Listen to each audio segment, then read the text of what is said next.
The physical reality emerges from non-physical reality.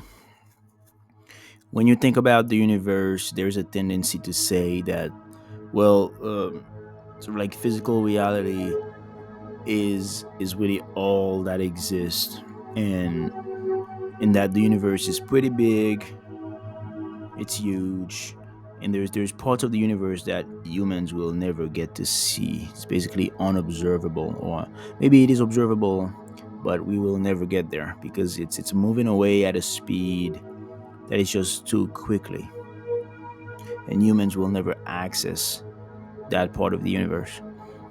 And so there's just the tendency or the view that the universe is gigantic, and humans are trying to sort of like trying to make sense of everything.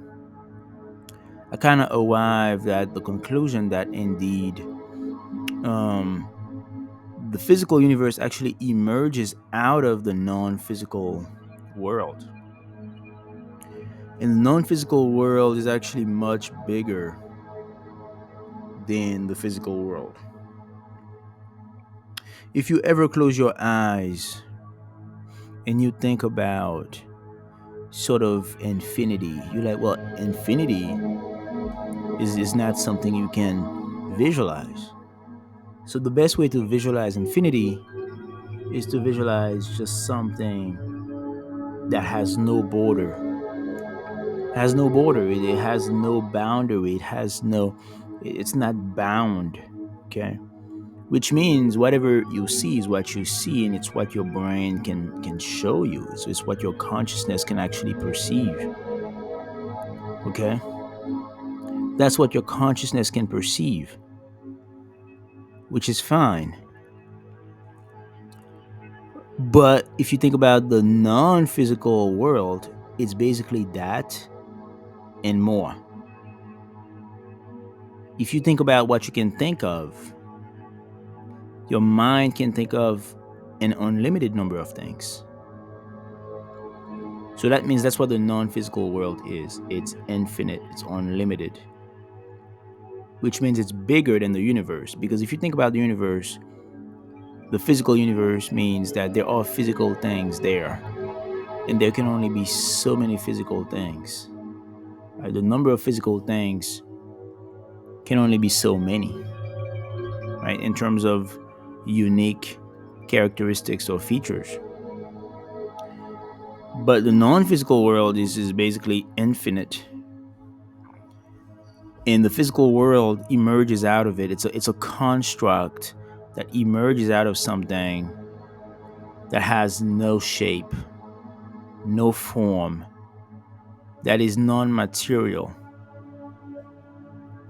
When I think about it, it brings me joy. I'm like, yes, when we die, that's where we go back to. We go back to something that is immaterial, which is to say that it's free. True freedom lies in the immaterial, and you can truly sort of be there and enjoy it for what it is, with no expectations, with no fear. The future is the future. The future is bright, and in fact, there is no future. There is the eternal present, where you don't need to think, you don't need to be, you don't need to feel.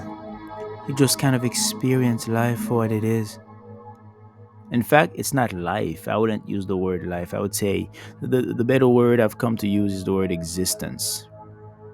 You kind of experience existence, and you enjoy existence for what it is, which is it's beautiful. So that's the essence of what this channel is going to be all about. It's exploring the metaphysical world, it's exploring consciousness, but also, quite frankly, it's also going to be about the physical world as well. Even though it's called metaphysics chamber, it's also going to be trying to understand the physical world in a better way, in a way that's more subtle, in a way that is not being discussed, something that's more esoteric in nature.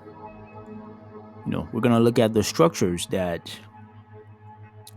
dictate the world that we live in, the structures that dictate our lives, the patterns that we observe, the combinations, the compositions, how mathematics underlie the whole thing. I'm not anti-materialist. I'm certainly not. I'm not anti-physics. I'm not.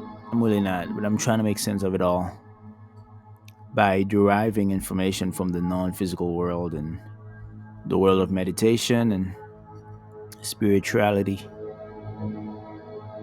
I'm trying to combine the two of them to make sense of it all. Because I think in the end we will all benefit. Looking forward to it, to the journey. Should be quite fun, quite exciting.